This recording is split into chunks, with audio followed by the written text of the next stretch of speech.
YouTube wobetumi akwa akohwe bi ewo YouTube eye WONTUMI TV live ewo YouTube enti ukọ ba ye bia no ye streaming live ewo YouTube eno nti uso wobetumi a join yen ewo ho na Facebook WONTUMI 101.3 FM ewo Facebook enti o join yen wo ho a ye bia no uso wobetumi ahwe bi even if say bia obefree akasamfoni no achia ubetumi ahwe bibia bi live. So it's the 10th day of the month of July 2026 and area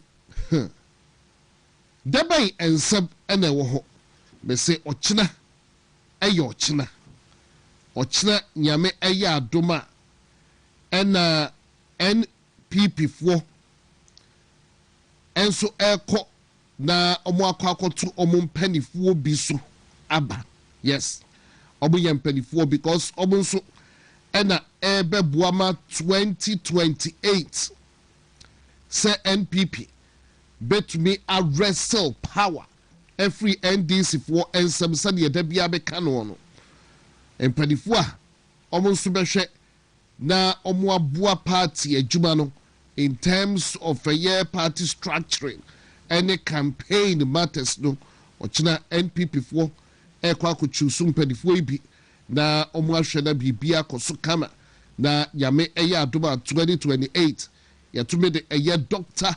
Mahmoud Bawumia ababedi president enti ochina most constituencies because enkoye ni nyina ochina eni yame ya adoma Sunday constituencies no dodo na mu no abato ebekoso na ye choose a constituency executives no na yobewini no we wini ababepoa party adwuma enya agudie wini a na jeso obeboa party na adwuma na party no atumi afa de ntoma pa de efra enti ochina yame ya adoma ena sa adwumadie no ebekoso enti enei obehwe NPP for no dodo na on the campaign trail and you may last minute talks and air coso dodo na ewo grounds interacting with a year a sia hene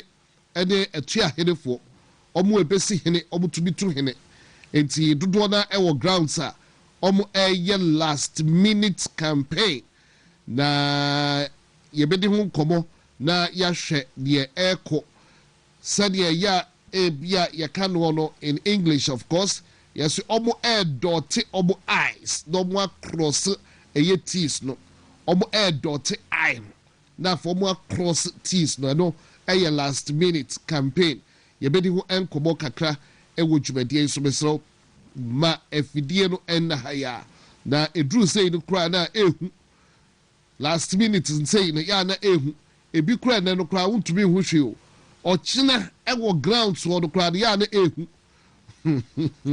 he say abato no aye ubetumi aye say we ni on the grounds na bibia sesa na ba de say na why shocked obi be say why flabbergasted enti yebedi party ho enkomo internal issues or party matters yebedi ho enkomo ene awie no adanche ya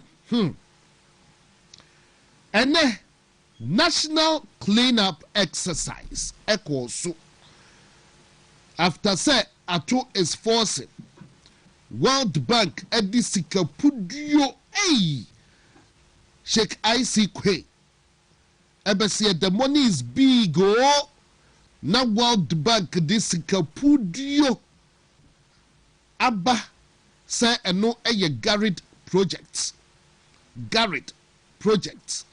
na ato force etna sika no so na one fanye adwuma e wo se yede ye na empode ne nsa bo sika imu eyi mu 13.8 million ekoye na ade na chese oye hwe han eja ene ope inflation single digits ope CD to dollar do ejina enti sika e wo se yede te God tamu sika e wo se yede clean and cry sɛnea ne yɛyɛ ɛho sika no atofoɔ sentena so a wɔamfa nyɛ adwuma ma nsuo ayira fa Ghanafoɔ na ɛnɛ ɔmo na ɛsie figures 90,000 ayɛ displaced na ɛnɛ ɔmo agyae ɔmo a ɛwuo figures ɔmo agyae ɛho nsɛm ka na ɔmo egyina bɛyɛ 34 sɛ Ghana nsuo yiri fa a nipa bɛyɛ 34 na afiri mu na afei amanfoɔ ani etu aka ɔmo nsɛm esu President Mahama me say the task force ɔteyɛ with Standobe sika a yɛtwa ɛde ama ɔmo amfa nyɛ adwuma no ɔmo antumi anyɛ adwuma no then the President Mahama ehu ne sɛ the plants no anyɛ adwuma ɛno nti na wɔtwe ɔde krataa ba bɛto abɔnten sɛ sisɛ deɛ yɛdo no deɛ ɛtumi a mongyeme anaasɛ mongyeme na yɛn nyinaa all hands on deck onni solution biara enti yɛmmoa no na onye clean up exercise ɛnɛ Ghanafoɔ ɛnso etie President Mahama Dr. Bawumia ɛyɛ sɛ ɛnɛ NPP ni bia Justin Frimpong kodua de krataa bɛto so sɛ na NPP ni bia yɛn nyinaa yɛ Ghanafoɔ yɛnkɔ ne yɛnkɔboa ɛyɛ clean up exercise no ɛno nti ɛnɛ Ghanafoɔ came out in their numbers ɛba bɛboa clean up exercise no na ɛnɛ the first gentleman of the Republic of Ghana ni enye di dada for the optics who say Ghana the baby a panyin no bɛkɔ the hoda cameras no edi akyire eti panyin bɛkɔ akɔte Gauta mudia ɛne ne bloggers journalists kyesɛ obia okura camera ne ɛdɛkora de pen no ɔmo ntam pɛde kyerɛ eti okura camera ɛna baby a the first gentleman wɔ no ɛhɔ na ɔmo nyinaa kɔbɔ ɔdɔmpem ɛna President Mahama ɔmo sɛ reset the President Jeremiah John Rawlings ɛbiri bi waba abɛyɛ pɛn no na ɔte Gauta mu ekura shovel ɛte Gauta mu na ɔmampanin Dada Kufuor ehu alajo sɛ shovel deɛ mintumi nkura shovel ɛnte Gauta mu eti mebiebie Gauta no mu no ayɛ ne yie no ɛnɛ NDC foɔ sɛ reset ɔmo ni plan bia enti ɛnɛ na President John Dramani Mahama ɛnso kɔfa the shovel sɛdeɛ reset the late JJ Rawlings ɛyɛ yɛ na ebia wɔde yɛ kodro yɛn kɔ yɛ dim ɛna na ɔte Gauta mu yɛ president ɛna ɔte Gauta mu kɔ nhyɛ nose mask o ɔnhyɛ bi president ɛnhyɛ gloves na ɔte Gauta mu na adeɛ bi da ɛyɛ ne ɛyɛ twi kura ɛfrɛ ne sɛ wheelbarrow ɔte Gauta yi mu gu wheelbarrow na adeɛ dɛm na president de ne naked hands the handlers of the president na video no na kamse na ba na Kwame tells me there's a problem she say about resend video now show president Mahama at the tear from the gutters egu wheelbarrow yi na adeɛ bi dɛm na me president ɛde ne nsa ayi ɛde free wheelbarrow mi na me say my president the fact say ideology no me no anya adwen no nkyerɛ sɛ president me pɛ sɛ ɔyare o dabi yɛ pɛ sɛ ɔho yɛ dene na uhu party no deɛ ɔde kɔ wie yɛ 2028 na Dr. Bawumia ba wɔn sɛ deɛ bɛwura ne ɔman no akɔ enti ɛna me di mo a handle president na ɔmo ama na nhyɛ nose mask na ɔmo gya de saa president so n'ani afi kakra na ɔde ne nsa ɛkɔ yi bɔ Gauta mu adeɛ me hwɛ sɛ yɛbɛ resend because the video no ayɛ biribi a ɛwɔ hɔ I understand there are some challenges there but ɛnɛ ebi a mo a monam social media no mo huhu saa video no bi a president de ne nsa ɛyi adeɛ bi a ɔte free Gauta mu ɛwɔ wheelbarrow no ɛnkɔ yie koraa yɛ president yɛ mpɛ sɛ ɔbɛyare eti yɛ ano wabɔ ho ban ɛde abayɛ why but President Mahama ewie yɛ no ɔde nsɛm bi ɛto dwa Nana Kwame sɛ ɛno no deɛ ɛbɛyɛ yɛ amamia yɛntie ɛnɛ nsɛm a President John Dramani Mahama the first gentleman of the Republic of Ghana. And Sama Ode Etuja. 2 days are not enough to finish this work. 2 days are not enough to finish this work. But we're going to institute it so that at least 1 day every month, all of us should come out and clean our surroundings. That is what our traditional values were about. We're taught to keep a clean environment.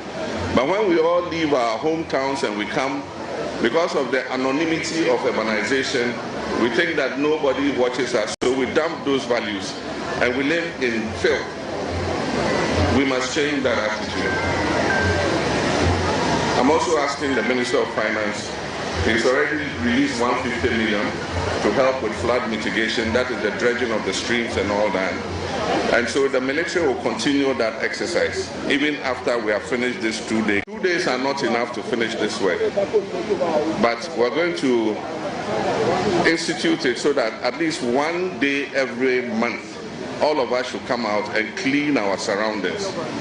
That is what our traditional values were about. We're taught to keep a clean environment. But when we all leave our hometowns and we come, because of the anonymity of urbanization, we think that nobody watches us. So we dump those values and we live in filth. We must change that attitude. I'm also asking the Minister. Beba be Ministry of Sanitation every hona media kweshe local government say na stand dogbe no ma be yeduma be brebe yina dadana clean up exercise ye dada afi na obe instituting every ma dada adie from age longer year no reset mind na wan fa bibia ma be ka eti be brebe na President Mahama ka kire say the incompetence of Akufo-Addo led administration ama if a chroma ye fear and so a unify then or the ababe count. Also cried the old shovel or man penida da kufala jodano jodano, and why alajo or man penida da kufo cried you be see got as biemu, what the announce had the shovel and a cote a ye got a but ya Ghana for ye near free mununti, yen united per se krum etie NPP and then yanso ya support or china mi aduma general public in yina beka ho krataba from a year Justin Kodia say yina yen ka ho bi omo ekoto abakra do otu abawia na oso wakwa akoti gata ni bim na odi aboa na ekroma te se ye be ya yen hwere ye nuanum ebi but ye bedi ho nkobon ba fidie no enna ahase ya na ene enkomo bia ewo ho hwe Bahama third term babe me di kai introduce me nua wa hadom dadada Daniel D. Taiko, Daniel D. Taiko, ewa hadum ede ewie Daniel D. Taiko, a member of the NPP communications team, Dani ewa hadum ede ewie na biwia meneno ebedin komo na efa yabatu no ho ede nsema ekoso ewo yeba muhabakacho se campaign trail no eso aye hyehyehye abanfo contest ntia da gini pusukwa ntia ne di Taiko ewa hadum yene no ebedin koba ba me bobo nsem kakra eso ensem bi e ka ho asafo yesi ayi policeman bi nim se bi ho en wasisi containers na sabe imprediasa sa shawofu ogum no mo ye business o sadan me who release be from a year police hierarchy no to that effect say asafo policeman bi so do allegedly yesi wasisi containers yi bi wo ho na omode bo yesi jantra adwuma bi omode no ya hu se police for mpani so obo investigate asem no eti krata no I cited the letter but no eho enkomo wa me hu se no so trend say eho ye flow bibi o se there asafo bibi mu se eho na yesi why container bi na allegedly odi aman kofo no omode ebo ahyawo enti me hu se police for the krata ba so obo investigations today be no asema ewo ho no but President John Dramani Mahama ewoma na nkomo no ayiniti so obekọ third term President John Dramani Mahama obaye no ye vice president and obaye somewhere in 2013 2014 copim 2016 and onu abedi president odinkuguo ekotena afie and was a campaign about being president view. Now, what now to President Mahama Obeko third term? President Mahama, I be able to be a third term, and now we say, Binum, and Coco third term, and can you now, Fabinum so did not baby in a constitution, the crowd, a 2 consecutive terms. And now, so back when I could Tanasia, Ubebu, I said to me, I could be one now. A man for ideas, run wild. Now, Andra, you were holding a yarn and TSA. Me a crime area be who, now let me dim the port the cocotte until I closed. And I be who say, a year be near, oh, I can your friends say, oh, na, me, not all your NPPD, oh, not all your NPPD, but I don't pay surprisingly, but who some trophobia, propaganda and tea, I didn't so crime people in a call to. Sa adiano can be a processor President Muhammad Betumia another tema. Me pacho President John Dramani Mahama. Above was called out to be say Ombekaso.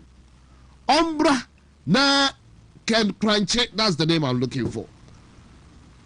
Ken Crunchy or a journalist. Na Yabeka no or a NPP name so yes. Because at a point in time, no person could contest it, okay, is it central? But yeah, Baba 2024, no, and I can crunch it or bar out openly. So the class is NPP no on Kahubio or say NPP no on Kahubio. Na near may be a cost or party no a year time.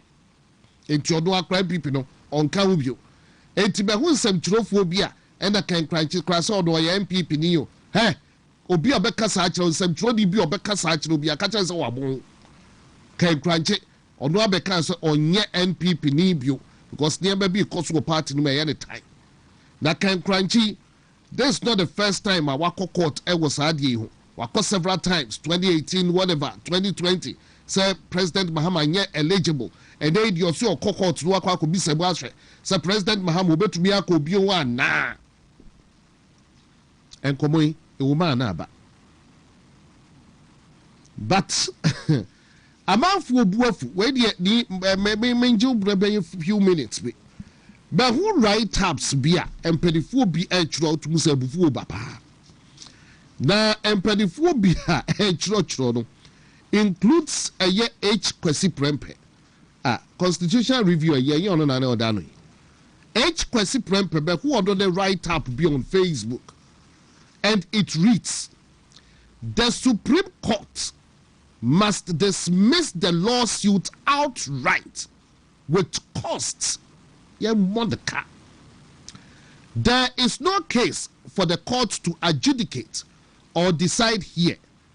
The jurisdiction of the Supreme Court to interpret and enforce the Constitution is not meant to be expended to answer hypothetical, speculative, it's not meant to answer hypothetical, speculation, or classroom questions. Nobody has attempted or taken any step that would suggest an attempt on their part to act in a manner that puts the settled understanding of Article 66(2) in contention or dispute. The court must resist the temptation to weigh in on every academic question that comes before it, dressed up as a lawsuit. The Supreme Court is not there to issue advisory opinions or answer potential law school exams questions.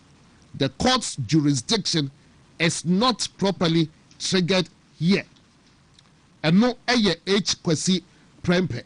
H. Kwesi Prempe and the Nkansah or don't make the boy for me, the mood or the Troy. But from the tone of a year the write up, no, you can judge for yourself. It's H. Kwesi Prempe, Edia or Troy, and no. And I cited this one by Kojo Pumpuni Asante. Kojo Pumpuni Asante. Now, Kojo Pumpuni Asante so say on Facebook, please, we have enough problems in this country to start speculation about third term bids. 2 terms means 2 terms. A lot of countries have paid a terrible price for term elongation. Senegal just went through one. Guinea had a coup. We have seen what happened in Cote d'Ivoire, Togo. The shenanigans in Benin, Guinea-Bissau. The president should not even wait for the first power to cool. He should make a clear and unequivocal statement that he is focused on completing his 2 terms, and he will leave like all his predecessor, Rawlings, Kufuor, and Danado. Finally, Baku Ebiabekui from a year, I don't fuku. Your friend Manasseh Azuri and Woody. Also, whichever way the Supreme Court rules, President Mahama must not fall for the ruinous trap being set by those behind the suits. Ghana for Kasa. Oswadwin. Eyo say. Yebedi won kobo kakra. Ewo dwumadi yeso. Na me come Manasseh, good afternoon. Wadamfo Zoom Lion. Omo akopa ni chowo tie na obeka clean up exercise no. I contract no the omo enya enwie peye. But pedifo who hit there bana. Odo a na betumi aboa in clean up exercise. Etika video na mpese be played. Ube say ogina President John Dramani Mahama enchen pe. Manasseh Azura wini kofabai. Ena de ye twitwa contract mu. I listening president. Wetwa contract mu ma ye nyina ye ho ekire yen. Witabobo ya convoy ne omo akopa de chow bebuaye oja ufidie ya na ebehia yesre bebuaye kakrawaye de yadibu ye aguase wa ma me so ye bubo le ye ma ye beja agu kwan nche abobo ya afu ntube mfa nkogu baabia na eja omo akopa de chow kakra na ene akra Zoom Lion ede de hu agimu tino jira President Mahama enche pe na the contract ne yenhwe ebia na ye besa bana waba be so da djuma na oye emu but bekoni enche. Finally, me away and by way of information Friday afternoon. Eyanokre. Say contractor for Weja Bawe Hospital. Iyokufo Achilona.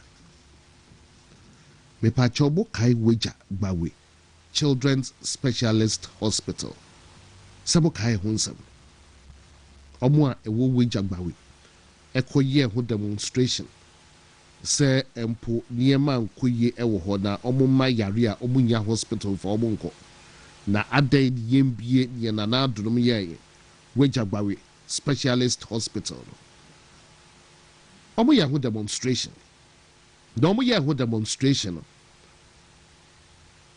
Yenia Honorable Kwabnaminta Akando ne nante hwihwihwi obi wasi aso commando no ebe kansem omu wie na Ministry of Health na edecrata bai so operationalization of why Weja Bawe Hospital na ade no ensem ewo ho na ensem a ewo ho kra ne se contractor no na ato hospital no na omu so kra na omu hu se hospital no kra de ho nsem no edoso pa na procurement ho nsem World Bank buafu and our contractor no more inflate a year contract no sika by 11 times into World Bank bufuo bi wo ho ne ho kro ne ba e be chantro a whole Ministry of Health Tony Goodman there e radi yankopo be twa ye dro sa sebe da ho edi na no na ma contractor for Weja Bawe Children's Hospital your friend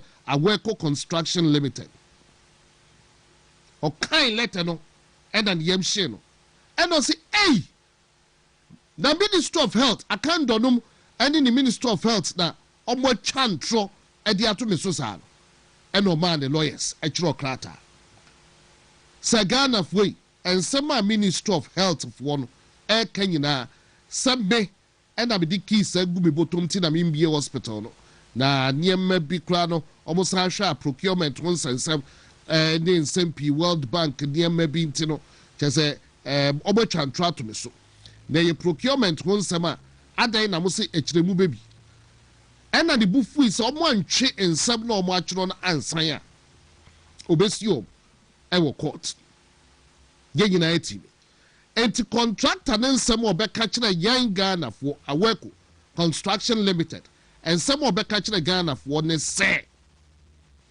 the Ministry of Health no akando no ekika no eyen kontompo yen tro from the bottomless pit yomo kan biye de hodoma ewum enti nsema obeka kire yen ne say ade no de wawie na djuma bia o wawie na djuma na niaka ne say ese Ministry of Health no emma ne sika esa aban emma ne sika bi na sika no obode ma no eno de kwa akwohwe say ye beto UPS e de ama mfidie no because nanado aban no mo aboka wo ho na yemfa bi nkoto UPS na automatic aye regulator bi yemfa nto because mfidie no buade yanto saa de ba no ne yekobie ne yeso duwuma ejefa mu a yaboka enti watwura kwakoba ministry no so obu release sika emfa ma no nkoto saa de ma no na fe training exercise so nkoso omo ebe handle infidie no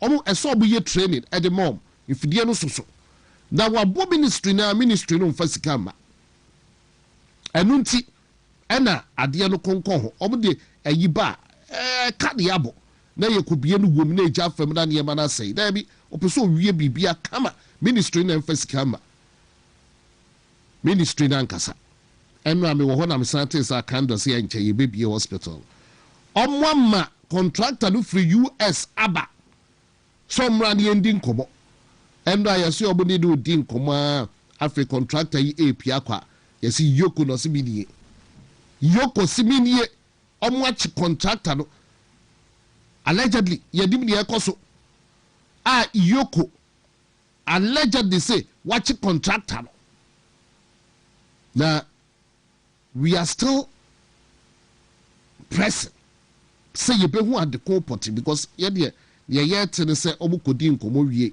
that allegedly wedding nkomo wie pie abonten na and yoku for so ensa asodimu is it to intimidate the contractor to back down or near maybe I don't get it but for now ebia me konkon ho kakra ye need detailed information ni nyina no sasadetia more questions than answers and then this year by intimidation but for now you know what it entails you gusua research you information sefata you didn't nyina ebebro but there yatie eno no enti eno no so no ebrepebo no ye bebo awura sansem do enyina mu right about now ye bedin komo ewa ha I bidua be ma ni taiko atnase Talk Ghana Jumadi so any oko YouTuber WONTUMI TV live YouTube. You can join us now so I drop comments. But meantime, in between time, Daniel ni Taiko if you had NPP communications team member Udima Kutnepa Ufuri ni subi ni baba now where nyamiadum bibia boko eguso kakra what are you here for papa anope na nyina clean up na say the party leadership eka say yinkodi akiri no ekoya nyina ekoboy homodin di akiri na Mr. Timomincha mehne na adu mensa sare na namakom hene oni na namatra nkonya wa makom nyina meche obibia mewia lawyer Kofi Obriebo so bi mrahye bedwani be bia papa wo bia no mechia no wachi type papa wo dia ma chema Michael do say any executive committee a wo so bin coordinators police station executives said dia ma so bin adwo ene bibia koso kama nyame adom ochina ye koto yaba asumdue so ama bibia ye boko no mechia wo bibia na masa I wish all of them delegates ahodo aspirants ahodo across Ghana china nyame adom aye to mo so aba mechia munyina na ma wish you all the best. I know say finally they are doing their final touch-ups to make sure say our teams ahodo no here adwuma na nyame adom ochina party delegates in beto abamo mamin chairman matanga that initially me tell na okwa na me afele me tell say as a one about that mamin chairman matanga chairman matanga or German off ade a wo gina for constituency chairman me chia no me gidi say eto ahene esi ahene for wo German off sampa area ho nyina no beto aba ade ama chairman matanga me din chaka se be free era Eric Yeboah ho ade ama chairman matanga they wish all the best and I know say ne Juma power ye party for be hono no matimi retain no ebium mamincha oheneba nana asiedu second vice chairman oheneba dio atwuma ngobeja south yeah media asamba ko na meka party edwuma ya media akire me hu se sometimes uhia nkrofobia eye dina mutima kwakotwe bidia ba anya MP nko a na yeso kofa biba but you need people in the executive committee a si hu ye dina amuso bitima kwakọ hu mpanyimfo bi na mo de nyoma bia resources aba. And I believe say kakra me hu afa chairman is me already me friend chairman oheneba nana esiedu ho no I believe say say ni manfo no eto abama na enwoma mbenya won ho no oheneba yesa abe ho fa so no do so bebre yeah wonya abe na ade ya abe nkwan no na wonya bi dia yensa asomodwe nyina aye mre kra na eda fom no bonya asomodwe wom enti mesre say eto ahene esi ahene fo no enyoma NDC for aye omadwen say ombeko saa constituency no ko make sure say they will put Oheneba to shame no they shouldn't make it happen because the regional party the NDC regional party have decided say saa constituency they will go and attack Oheneba and make sure say party for beto abetiano and I've told them say yes say I have a friend that okajem say they have an interest in Oheneba's constituency and they will go there and make sure that he loses and I told them say nya dia mo pe and MPP for be and I know send the new patriotic party delegates war at Ngwabeja South no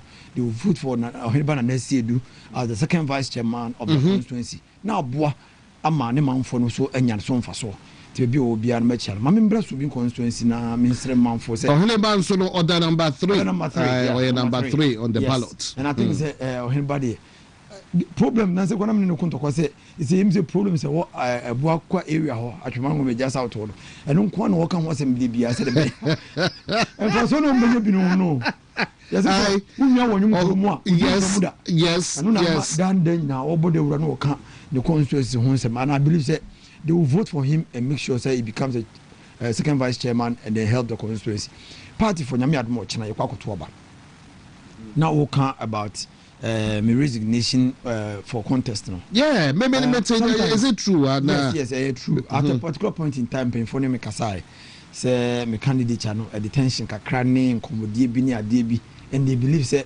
can me jama me other candidate na kwa kebebo ma bia ye kama and I told them say any problem mami I believe say maybe they been jama ko detention e basi oh I understand politics on so what you say say party in power okay chairman Benedict Busa ko chairman WONTUMI na nsenya ni speech your my was re Nyankopon say Nyankopon be manage chairman na Dr. Alhaj Mahmoud Baumia entimi nye president biom entimi nye president a ma Nyankopon ma nye chairman okay but so be manage chairman because Dr. Alhaj Mahmoud Baumia be president dia o ma nye chairman. That's how selfless chairman Benedict Busa ko chairman WONTUMI is and that's the same spirit. In the same spirit that I decided say me resignation from the position na be manuma ye din na nyoma akoso na to be a kind of afan to my peripheral I will step down for my colleague to go on a post and I believe say Mr. Pay down and I know I can serve the party now you're troublemaker say you will be because of the position and our exposure.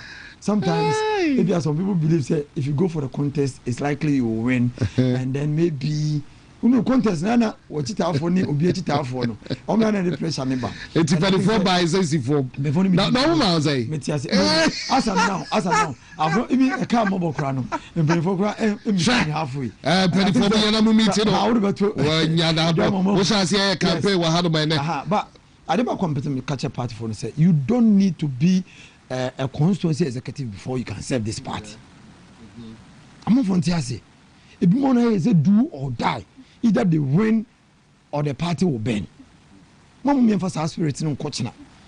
Mama me for the spirit of say even if I'm not a constituency executive, I can still serve the New Patriotic Party and my party number power because in few me no fa akai e di na eguso eyeye no ese me hunu se okun na de enim ne okukese a ese kan hu bom ne to aba ne ma Dr. Alhaji Mahmoud Bawumia be president ko ono ne wo hunu mu wo pepa wo doma o my Ghana obetima be di Ghana man enim ama Ghana di ye ene yira John Dramani Mahama mamu a obi e di na wadi ene me hu bi da economics a yikoso school nyina no wo de tutu amamu a obu hu a wo ti asenyi nanka eden nanka prices ba from na still ne boarding eden ne agric minister timi etwema so say finance minister sika na akoka say wo yi sika de amaye no enya de enkre ene man panyini di policy no wo de nkokoko money man for na ne man for anya nkokoro mu wi a no mo di no mo say twa video e de akoma agric minister say fa nkoma man panyini say nkokoko na wo de maye no yaku o ma wi ya beba ho ndino ene wo edia eye o my Ghana no a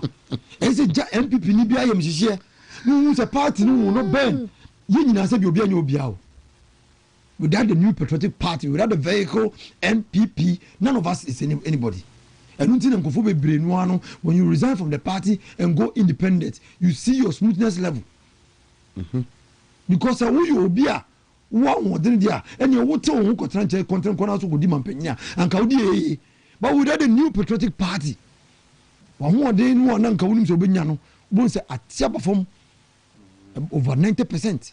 At top of over 90% on them 3 ne 5 ne. You what we are saying is that Ochino and you do or die.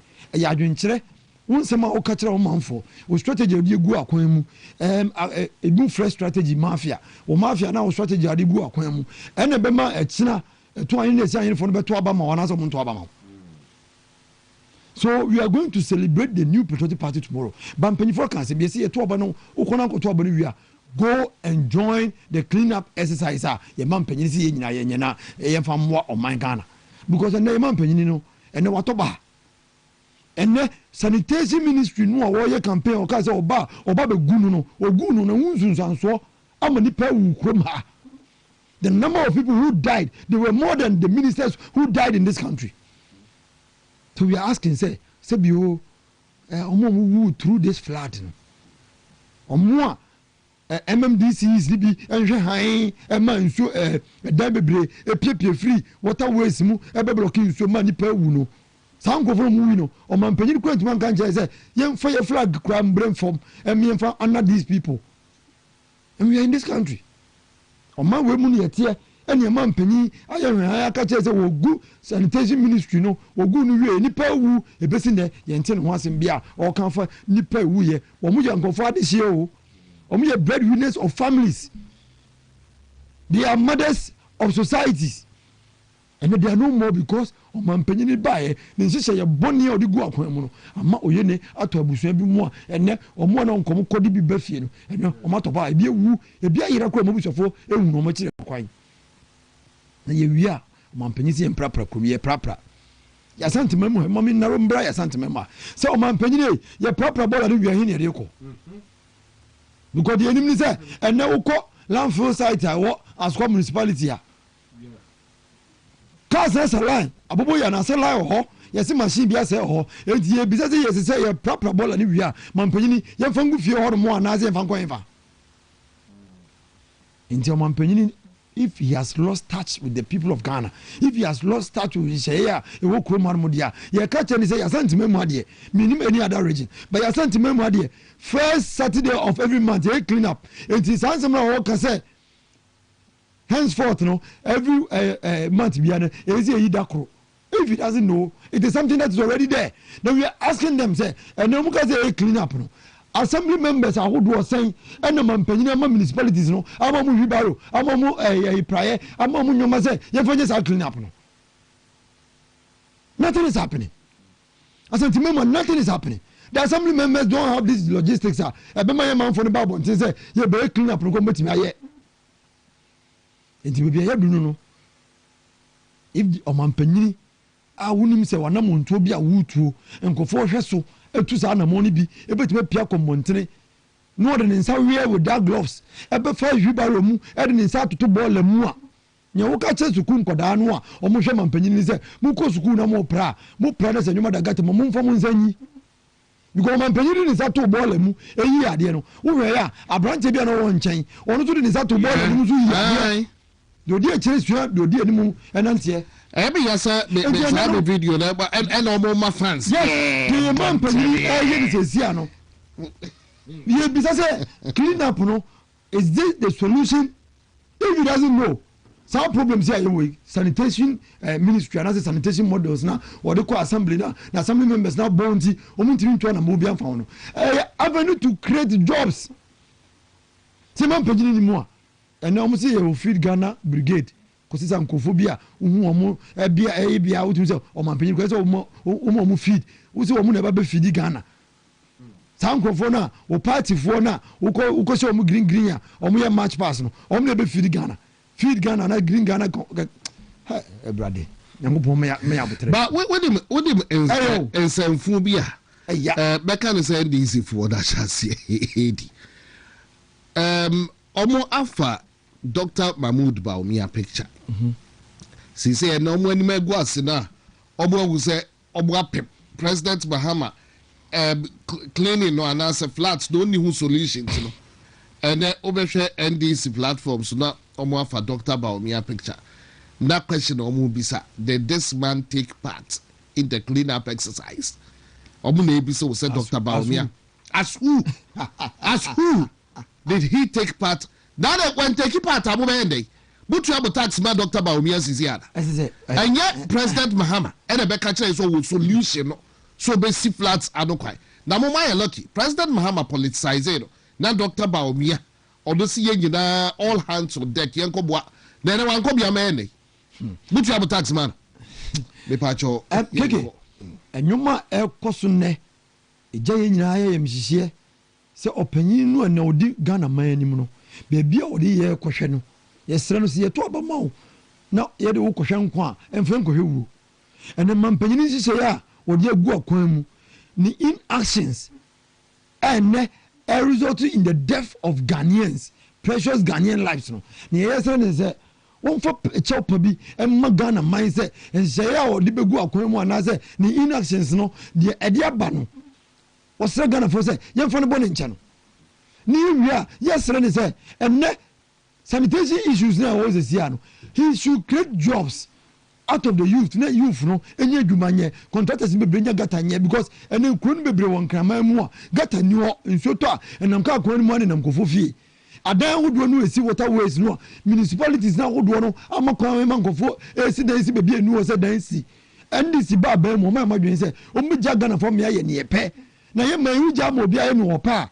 Yes, ye and no near a campaign who catch a young mom back as well. Some ba mu beja mama my mpe and muchi ka ba akoko so nkobubu mu de asie and say ye din se gu akwan mu ne pese bibia no NDC will politicize it and make it look like MPP the MPO bi asem and mu ba ye ya mu man mo ye nhwe han man kofo ye ne omo pe no and nso pitikwa no na ewura nkofo fie eku nkofo ese nkofo nyoma and na obo bra koduru ba bia na NDC se boni nti no oba wachi and nkofo kokko han dan aboden esiesie mu do mu live service esiesie ade be chibu ko dwuma be na nsu ewura dem o asa wonwuma nyina because the president decided say obegu sanitation ministry no dey some model na ko municipal assemblies no and you are to forcing I na you say o release zika bia name release ka china emma obi afanya dwuma obi antimi nkasa because konfono chi CEO no ko kan asem kakra bi ye interdict e ma no ko nchen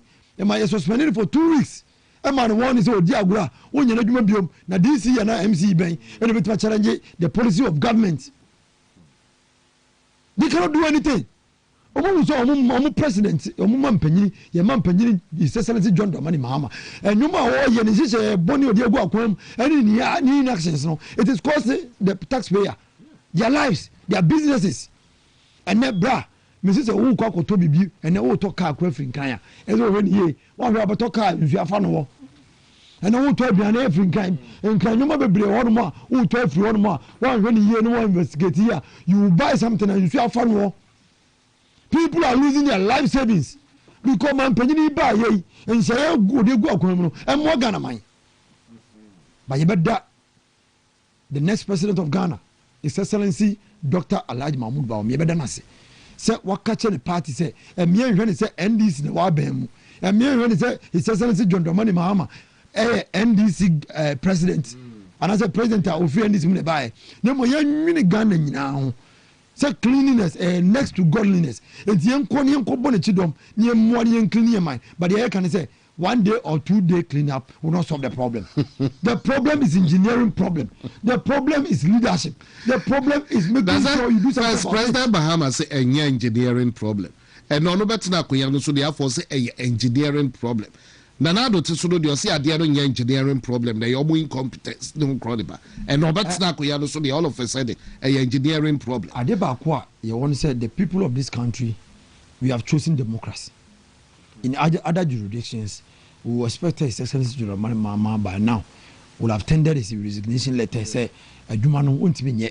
Say the oba first time no wontimi anya ye to abatia no and the oba osabe hu yin hu say adwuma na afede wontimi nye kra nti ka ode na kunya na to na nka ya probe from na babedi. But the democracy that we have, he can decide to resign or not to resign. But we are appealing to him say, "Ombo no ho so. Ombo no ho so Ghana for be boa no." Because the name say yeah, won't be from work on Montino. And you might add to 2 years. I don't know what cry because she say no way forward the power with this by way anyway concerning floods. The way forward work of the task force and one time OCM release contingency and yellow crime minority say some question mark and OCM Kotigata winti or what position plans bay and or what for a floods. We don't know. The floods that we are experiencing now.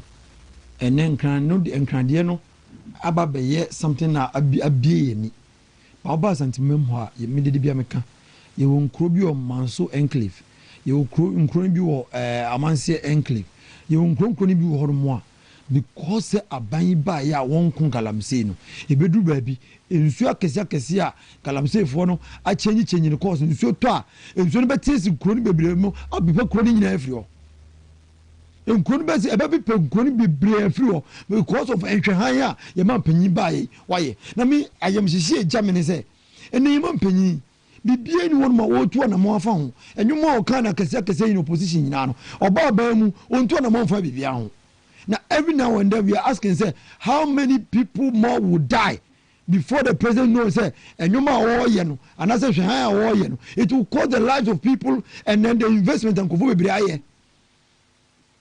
Yes, no, Mampany and never be aduno, and why a dinner. And sooner every funko for the young woman be that. For the first time in our history, and sooner every funko for Cromano, young woman be that. Na me nyam ho because trust him kase se ni papa di man so o mani di na ni paboni be di man so o mani esi apani e bre ti Mampany so sa kira wadwene na ba be di papa e be boy nyina because see no evidence da kwa mu kire se woni hihye pa bia ma ye man woman for ye hwan emanwoma etoto ye ne bi nsi da promises a wodi ma ye in opposition e besi ne ye hunu botokro ne de kura him and to give us the leadership.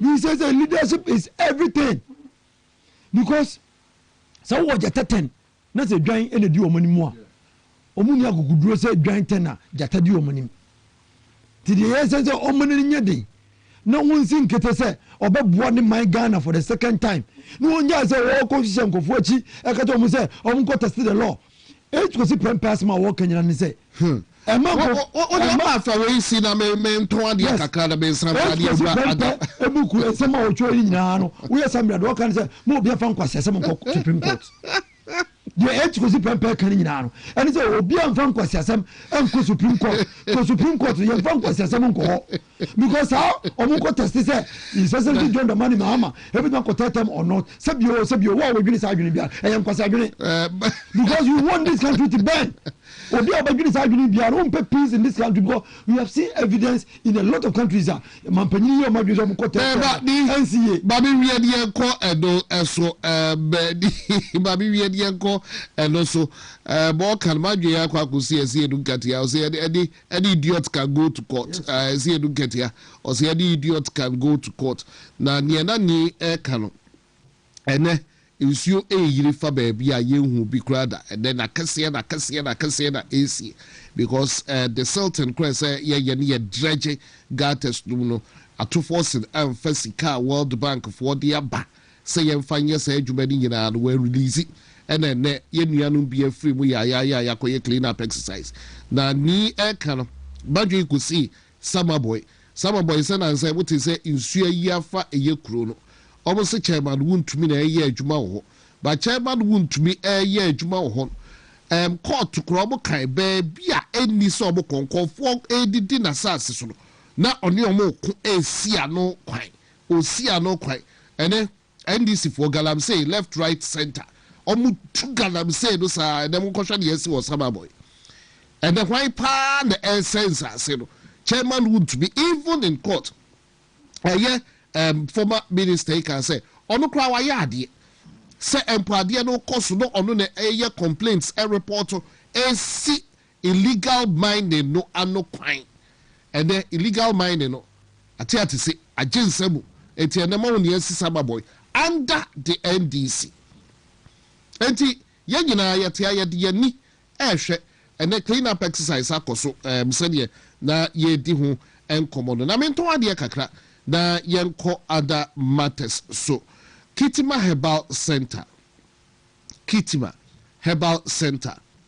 enyumre mesa kanfo Kitima Herbal Center ede amount na Kitima Herbal Center mepacho ebia wohwɛ na wo enemu yare problem bia fa wani ekire Kitima Herbal Center yare enemu yare bia wo de kodana obehwew ama yame nti ho ebeto na Kitima Herbal Center wo yoba na wohwɛ na nsuboni bi nso egu ahemfie hodoma fa wani kire eye hodoma na so eye na omoa sanso ena bema prostrate won sense what yaw pa wa wo je ho angia fa wani kire Kitima Herbal Center enti eye STIs anaso oba wo pa wo untumi wo pa wo fa wani kire ho kidney problem di nyina no obehwew ama wo ho ato Kitima Herbal Center misro owo eye sepase gaw eye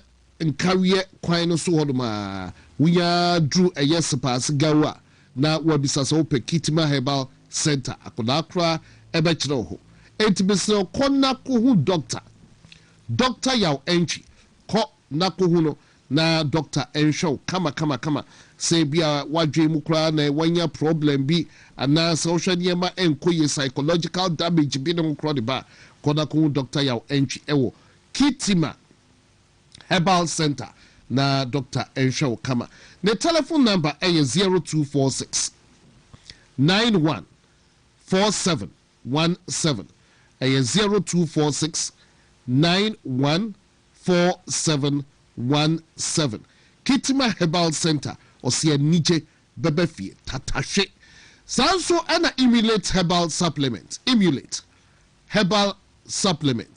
eye Kantanka Herbal Pharmaceuticals and research center and the emulate herbal supplement aba idwaso na eye emulate herbal supplement made of pa wunya bi yusu a hwe wo organs a enye adwuma ewo widie mu ne nyina be hyase ya adwuma kama emulate herbal supplement odofo eboa meyi efi awanne ma bia nsem fata ha oni padua no wunya emulate herbal supplement ne bia mesro wankasa wo be trust da eye Kantanka ensa no adwuma ne bi eno no the legacies no baako eno no any emulate herbal supplement na wonim se Kantanka so de Kantanka the legacy baako eniema FDA fo agia tum se dro no eye no kotobi na try hwe na wa koto security features nko a eye Kantanka research center obodi abo eye kit ye kan the emulate herbal supplement no so no wa hu a tum se yes wa ye dro e na odi aba abonte oba wa fa yef no men kwadro him wunyanya mfie dumienu nso ana kolonya mfie dumienu no mesro e man edro bi emu an kra but aside that no ukọ pharmacy biemu ana ukọ herbal shop biemu a kasa upe emulate herbal supplement ombema obi ato na ebebo papa victory garlic mixture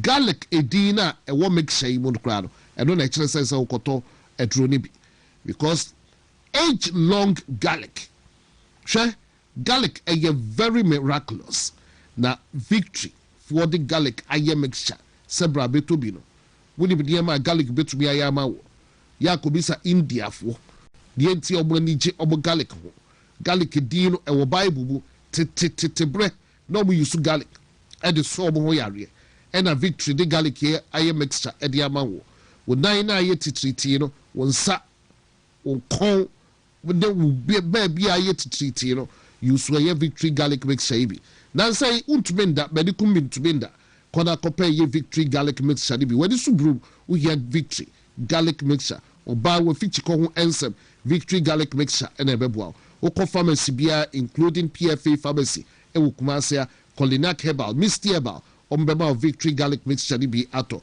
and cry for bon Coripage Ventures okanshi ina Tinatet Herbal omu nyina bema victory garlic mixture bi ato from my trophy so number is 0242 545633 0242 545633 oko eye pharmacy ne herbal shop bia mu so a wonsa ebekabi ni that we next pick be say na ensem no achakana paya egu obi wusa da oba eye de way na ko h kwesi prempe h kwesi prempe ensem ma o kan and I can say bia third term bid for a year President John Dramani for any Mahama. president. Episode say Supreme Court the apex court of the land. A baby a last conclusion no Supreme Court no a honma asem no honkwana ye di asem wo ha omo ankasa wotumi se omutumi se o manokra e ko different way. Enti hono se bi we ko dey utu se bi aye. Koti episode say enye ho ne ko dey ai suit wa ehun here wasting paying for the time because how a busy place you didn't some kese a whole lower court a yentimi ndi no ye de call it's how dey asem bi call me eze ya asem mo a nyansa wom wo na dey asem ko na eze wo dwene hu na hu asem a wo dey ko nyansa wom because wo mo te wo no enye nkwase asem ti no mo te wo and wo opeso wo dwene hu na wo dwene Ghana hu na opeso wo dey ko say wo ko check say any president will ever have the opportunity of going to third term no. Now was a lawyer so say adie dey on just say enya adie ye tell me for you to try so we fear us why you aduma won for asem no court that's what age kosi pembe saying say mfa exams dey dey nyina ya brofo oboto say mfa kwasasem ko Supreme Court because they are busy.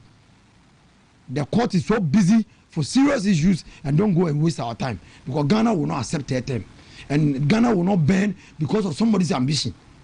Some countries have tried it. Yes, and I mean, him say, I see a dun Katiado, Julius Debra, no, and your more, almost also a pebia kodokra. I don't think they will be pleased with that. No, some now, evidence that the NDC do not have a replacement for John Dramani Mahama. And that is why, in any turn, they want to bring the topic up for discussion. But the well-meaning people of this country, omo dwene Ghana ho, adwene Ghana dache ho ne say, saade no ye trase nye sinkonya wo ho a, adwene ntiyentimi sinkonya wo saade no. Nto omo nko no mo fanko to baby kra. Because ye nwene ho, ne akakosi agina wo saade no. Ti ye kan say, ye man ye tim no, ya try in black and white. Ayo constitution mu say, obi a wo chance to go for 1 term, 2 terms maximum. And to we have to go home. Or what ba first term we lose. Wako asana babio enti eno so yensa makwa wulusu a no akwa ba na say obelusu akwa ba obi obebabia no na chese ye ni time I best stop. I say we am adokono miru na wodi ba akono ahono ba akono ase wodi ba akope because the other one no hune sa no person me kire but the can say omoma adwene nya adwuma obi oboso dey sa adwene court bia no say court no say charge no for wasting their time.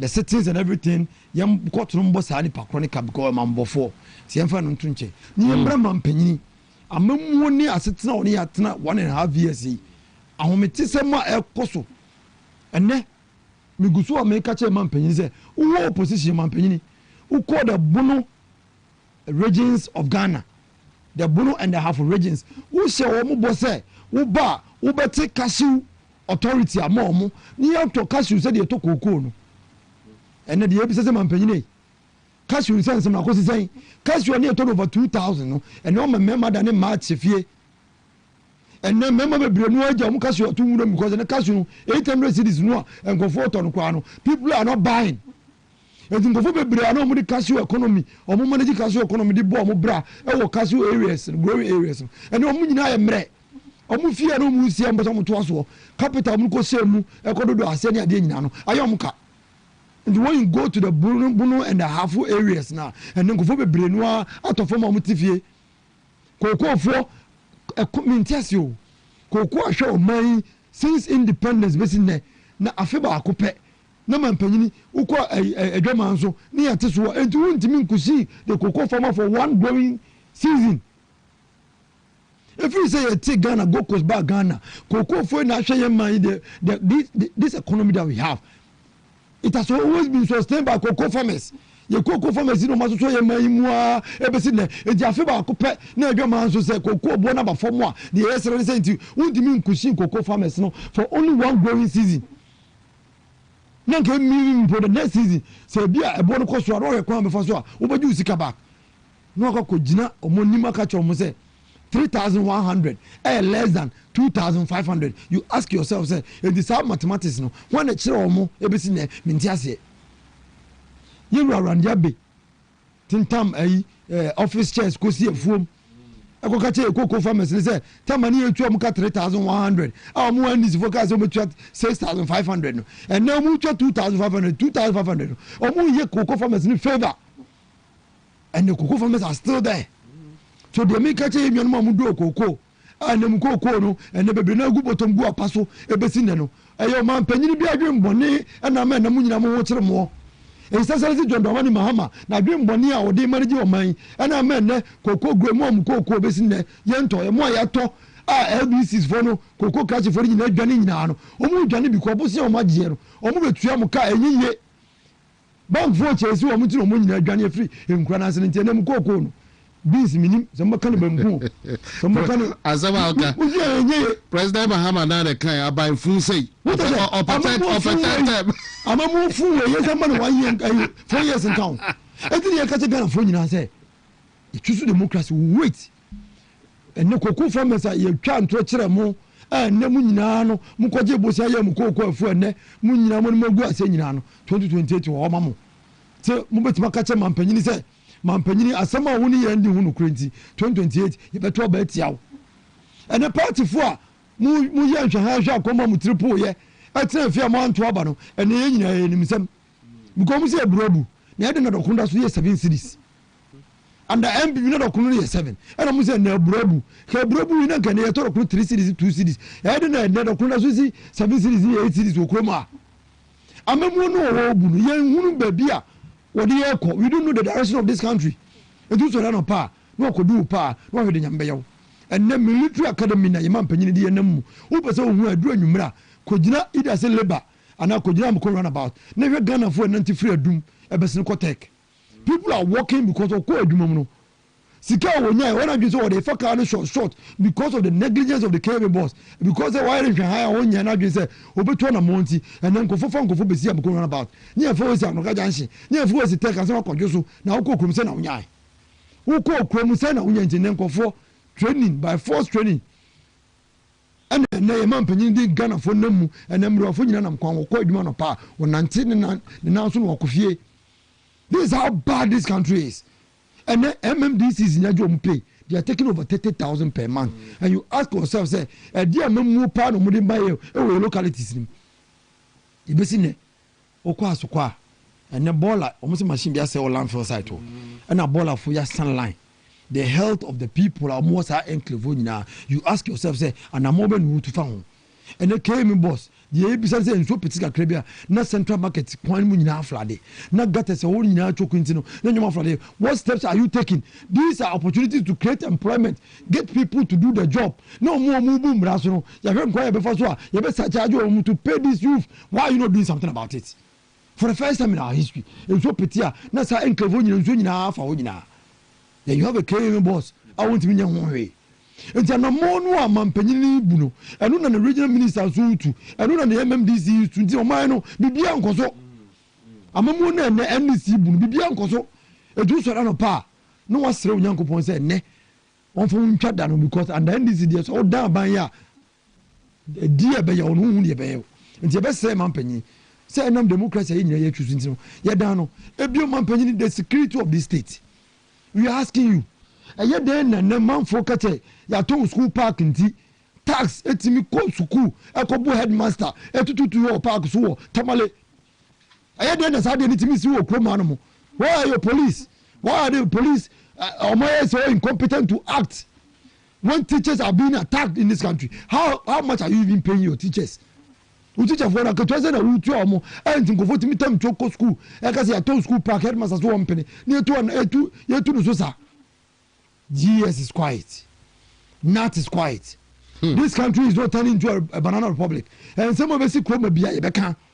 You will not be intimidated by the John Dramani Mahamad's administration. We will talk truth to power. Yebeka no kwe ne de agitumi enu nti ne yesre Ghana for. Yesre Ghana for me cancer party for. Si betu metu anamon. Niaji my Ghana free the incompetent, the wicked president and some more. Just yakin one bomb. This is a clean one boom. You can't woman able to make one more because I'll show the number of MPs that we have in Parliament now, and the number of MPs that the NDC has in Parliament now. See, you done it, you flip it. Our chances are we have to do extraordinary work with extraordinary people. It's about to they should select people am I ready.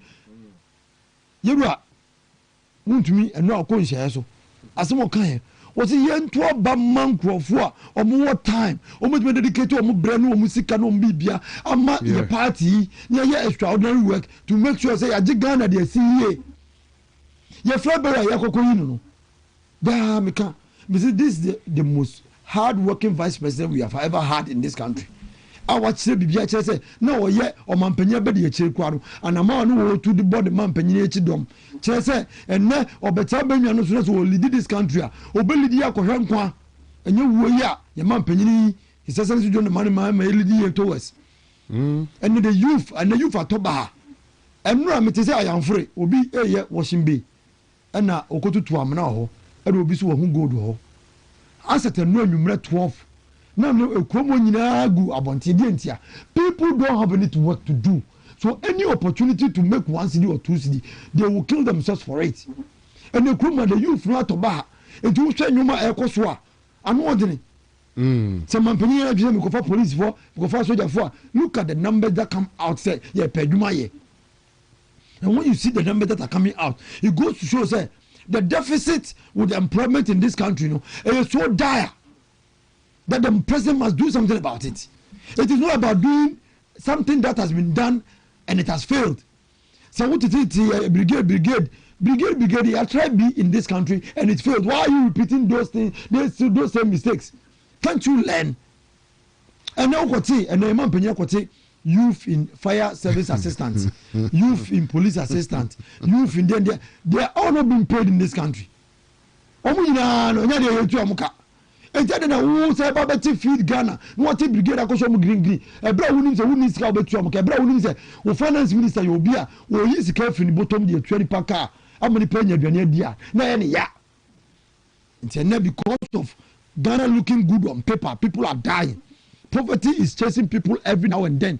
Ohia na do kronkofo kroma because your finance minister say o nyi sika ntwa contractor ka na contractor kofo obi am na tu amana ma no o nyi sika ntwa kwani ni ka na kwani na nyesika na the next compost ni wadua ene omo mu twa buro nyina no omo buro nyina gu apaso ene omo so mu ndua biom odo to e bia 20 acres the next growing season wadua e bia 1 acre na 2 acres because the da hono ye ntoye enti se out of force finance ministry ya holiday dia ano wodene onye bibi mfa hono ene ye nyina ye ho mete ene Ghana ohia no ewure fie bia mu omo nya bibi mfa ho.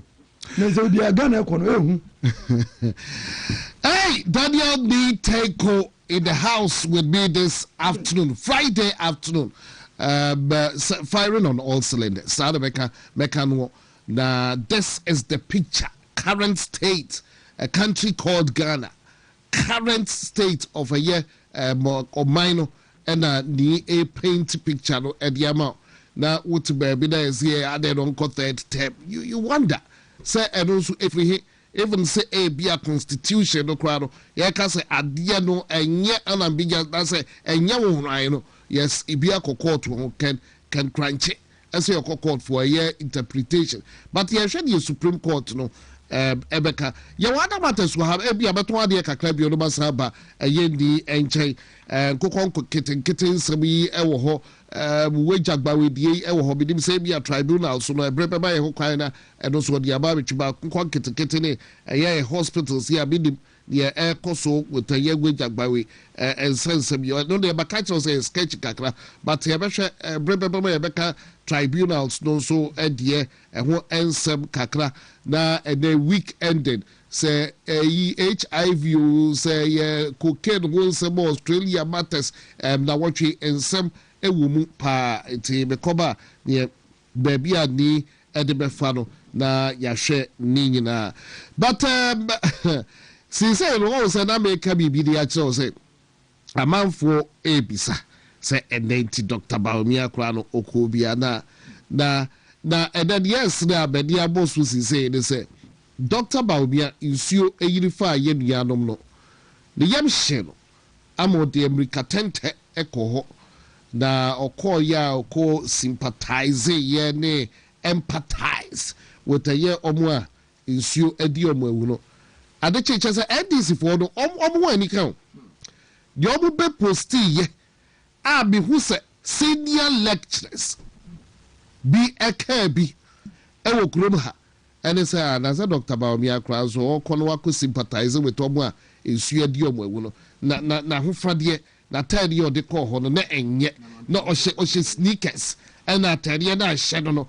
ndc foɔ nsɛm a ɔmo kaa no wɔ kurom ha no ɔno a ne yɛm ahye no a nsuo yiri afa nkɔfoɔ ma ɔkɔ hɔ no ɛna n'ataadeɛ ɛhyɛ no ɛnyɛ ɛnna mepɛ saa senior lecturers no bia bi tie bi wɔ ɛyɛ akasa afidie so ebi a mebɛka yi sɛdeɛ last time gja president yɛ kaa yɛ afei na ɛnɛ ɔno kɔ akɔka ɛyɛ ikasoa nsɛm yi bi a ɔkɔ no ɔmo out ɛno koraa de wankasa yɛn blacklist yɛm waka ne traa yɛhwɛ me mmodi koraa no mehwɛ lecturers koro no ɔmo kasa te a dr baomia sɛ na ho fama anaa meka ne na n'ataade ɔde kɔɔ ɛnyɛ no I just want to wait and see if they will comment on the year president no ɔyɛyɛ so ɔdo koraa deɛ ɔde ne nsa ɛte bɔɔla god tabu nneɛma ɔde ne nsa yi ɛnɛ president ɔnhyɛ nose mask ɛnɛ president ɛnhyɛ gloves ɛna ɔhyɛ ɛyɛ saa mpaboa no koraa friends ɛno yɛbɛyɛ sneakers ana ɛna ɔno nso hyɛ bi na eti ɛnɛ president ne dress na ɔde kɔtee gata no mu deɛ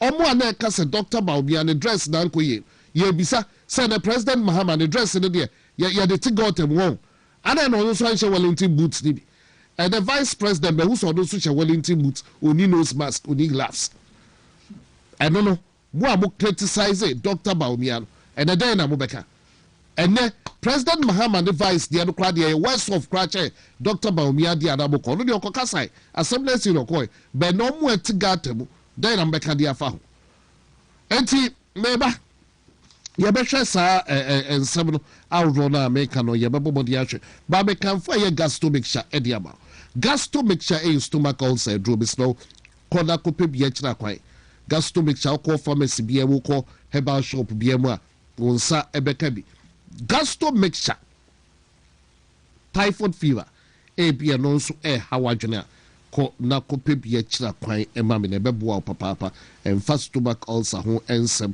ɛnni agorɔ na ewie mekamfo ɛyɛ menstrual mixture nso ɛdi ama menstrual mixture ɛno ɛyɛ for menstrual pains ɛna afei menstrual disorders sɛ bi a ɔbaa wɔ fikyikɔ ɛho ɛnsɛm ɛnkɔyia na wapɛ ɛyɛ menstrual mixture ne bi ɛbɛboa paa menstrual pains menstrual disorders ɛne yeast infections ne nyinaa no ɛyɛ menstrual mixture ɛbɛtwitwa agyew na bɛrima deɛ wodeɛ ɛyɛ prostrate right after 40 me say wunyanya mfie aduanan a na odwen o prostrate nsɛm ho ɛno no prostrate enlargement ojonson tentem urine retention saa no doctor aka kyerɛ wa herbal medicine we very good nature medics consult ɛnom de abɛɛdwa so yɛfrɛ no prostaplax mixture intimacy no show problem no akwa die gastro mixture for stomach ulcer, typhoid fever and all that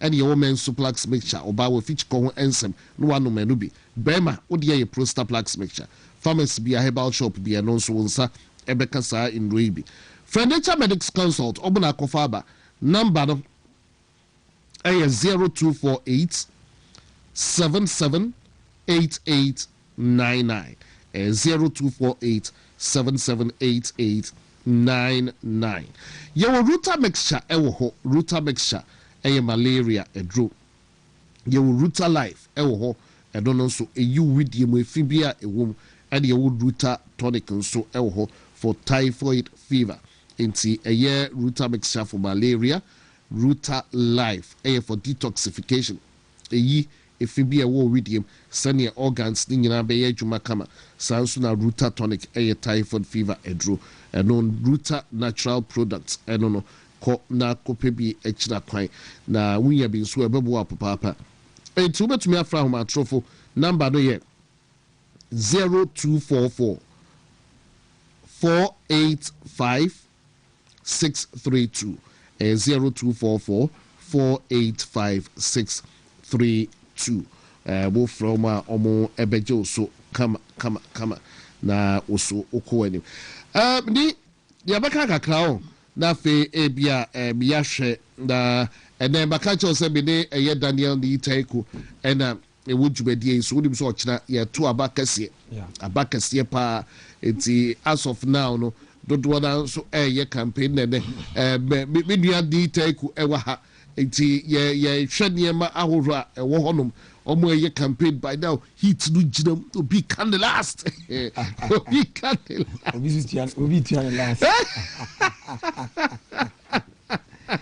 Eti finish hard ochina ne kwasiada na the association so tiene the take could be engaging on a Friday afternoon and 7 o'clock and dosu but ya party asem kakra na said them can start na make efia kunya na ato na party for bia se no fata na akunya na yeden anipa mienu ntimi ntena so se baako na tena so position bia no aye contest bia no enipa baako ne betena so nti se ne ukona anyi ya ochina betimi ayi me mpanyifo ne mekasa ya msi nyese mitimi nye party ma mitimi aye party aduma nyese bia don you qualify for the position I over qualify come crowd me call university communication design am kosua ye ena me bab fie so party aduma communication ya na me yema party ti I over qualify ba nye bibia wodi ho bem na wotwe ho manso in this life nye bibia wodi ho bem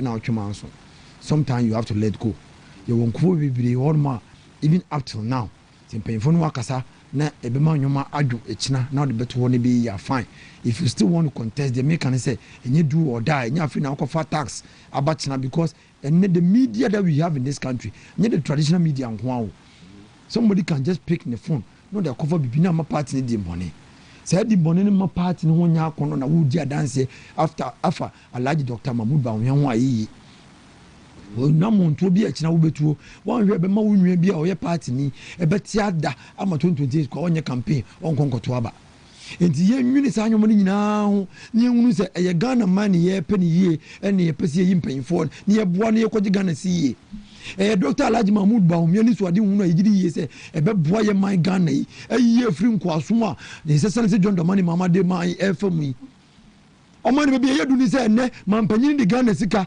ma NDC for the akoto nkokọ anya omare anu na bebi ye du no bebi ye du ni se mampanyini ba Pempa Assembly Hall be se nkokọ de se NDC for nsem ma makonya nkokọ nkokọ ni nyini ye no omudi bebo bra no omo hwe nkokọ no anu ni ye du o enti se wo dwiri sa de no a eye te wo se wo ye nwuma be ma party no aya kono ye di sika akoto nkokọ ama nkofo are NDC for taxpayers money dia maga NDC for akoto nkokọ anya omare eho ne yadu ezi oboso oji Ghana yiye na wo peso wunya mampanyini a wode Ghana sika bebo Ghana mabunu ho bra amoma ko school na o tram so go bedi yiye na sika ni ba ne ohye ni betima tena one table ho esua de no makobo bra amoma ye yi a sa ban no ni Dr. Alhaji Mahmood Bawumia ezi esre mumi enye nyoma be me ho nya akono Media me say to be able to win 2028, we need extraordinary people to do extraordinary work. And a chair was uncle for you, and you mean you ebra wonim so ntimi nya adwuma no enye madam funie ebra wonim so ntimi nya adwuma no vote for people who have done the work ne bra wo party ni mu ne ni to ade hunu ne service to the party ne training ne bra sanyu mu ni na consider ne to obama the right people enye me MPC entuma we enye madam fuesi entuma we vote for people who can do the work timesra ochina is an opportunity to vote for people who can help Dr. Alhaji Mahmoud Bawumia to be president. No one Ghana free. It's essentially John Dramani Mahama and some. And only acquire the China. The party for Mummy and Koyan Tokasem. Yes, we ought to go and join the cleanup at 4 o'clock. You will close the elections. You can't we are the way we know or Gina onion and Nika crowd moderately because we are a party in opposition. Mummy and Fire, but she ain't quite the pa. Emma ye party in a party imagine my infancy. Mummy and Koya dear Bema media no Eddie Dim Bonia Abatua Bontine. Because we need to bring all those who didn't vote in 2024 back home. As the Mama dance here, Chese party are ready to rescue this country from the incompetent NDC John Dramani Mahama. Tianuni Yakwa in China. Yan Tobaman conform to me jeep on my yesi. Tiesre. A party if you couldn't not turn your Kwaku for. And me and Koya de Bugu party in mass. But happy birthday to you, Dr. Kwesi Nyame Befi.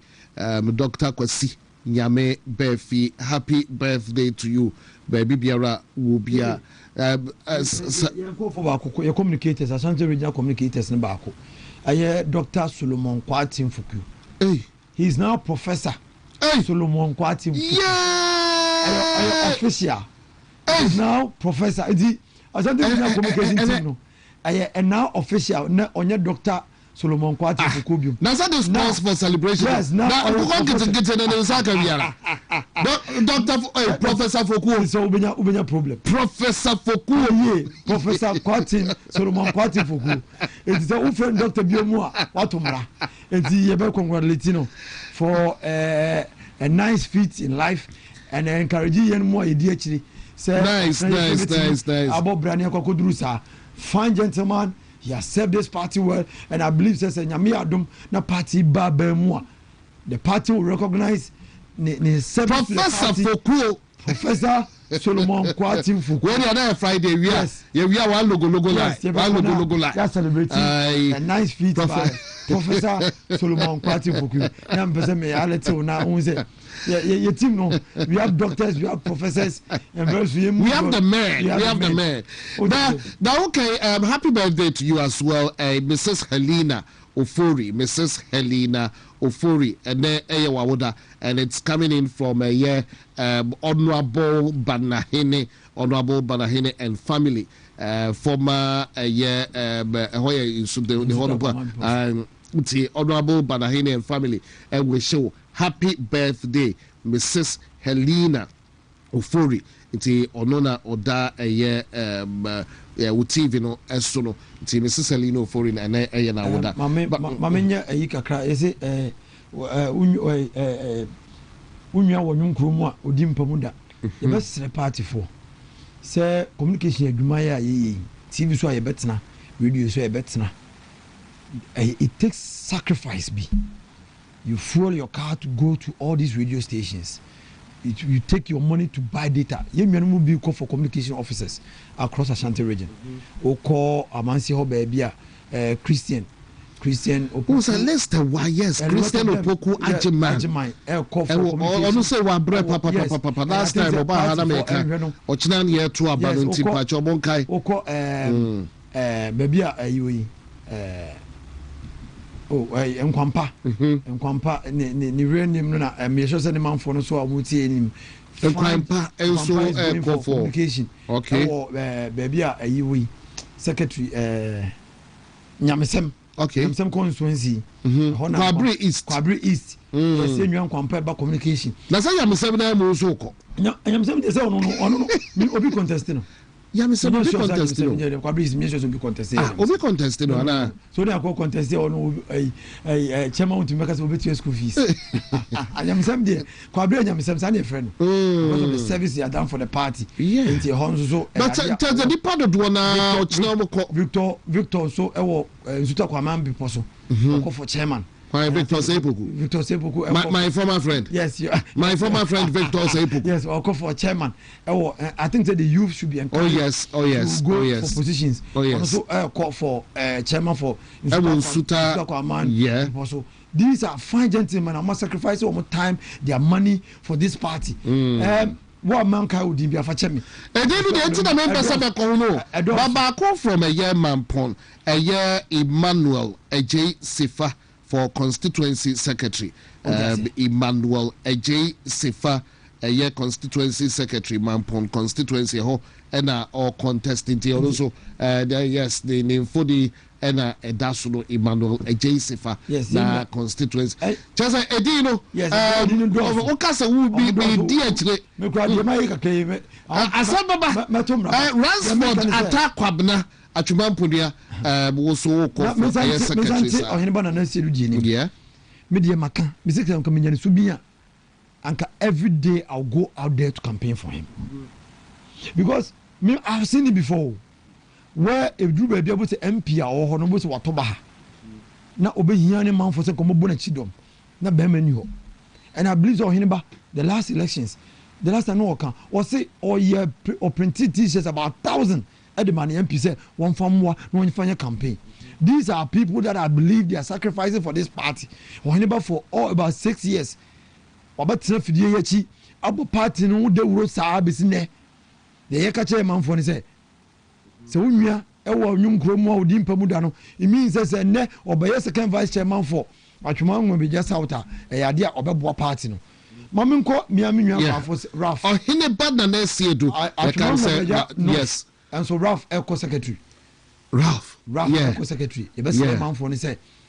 Media me who a Duma or ye a man the current. But yet, I go. Idea, idea all for contest. Me say, will be out in radio so, what in TV so, maybe will be these are people who use their money to fuel their yes, or to radio station. Is the day. The 2028, no. Young fan for Mudo Brel Musica or Mada Jenum Bibia. Young top and more Mama Party no. Because 2028, we are coming back to power through Dr. Alhaji Mahmoud Baumia.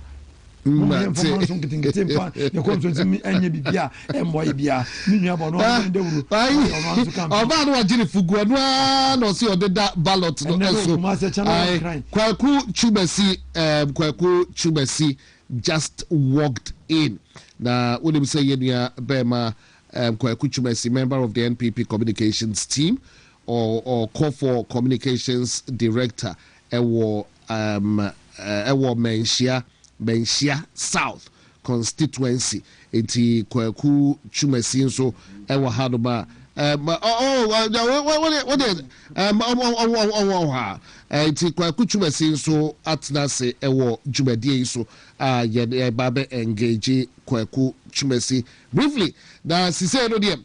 Enu ahu se bibo didi se Kwaku Chumesi eba ye hwe de dem wantumi amba na konna bimu a oteno na enyeize etiede oba bedru ha no dia na chese beba Kwaku Chumesi ebemu na mono so ebekire nsemu kakra Kwaku mema akwa aba keke na wapo mu tsai oba ade no e de nkwa ene ahoden adome mapo mu eye pa yeda yame ase yeda yame esan da yame na oba wufugu dia o gini sai ya jai na nyezi no ane makota de kope me se o kira be kwa wiye de menya nyimfiri me ho sa de no anaja na na cross so far how far Erika sidanka o twede mponyankopon said de wabo ye ho ban abesine medanase yadanase o twede mponyankopon wa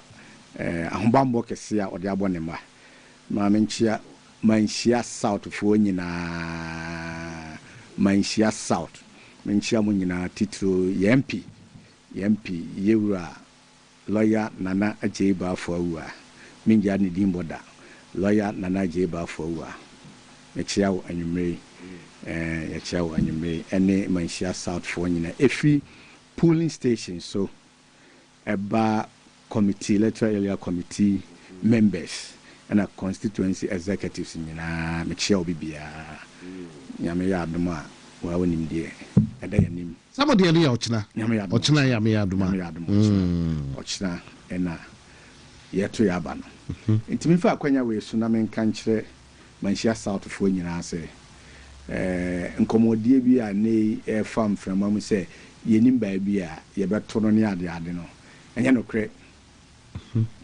ye nyina ya je atum se nyame ya adoma Louis Training College St. Louis Training College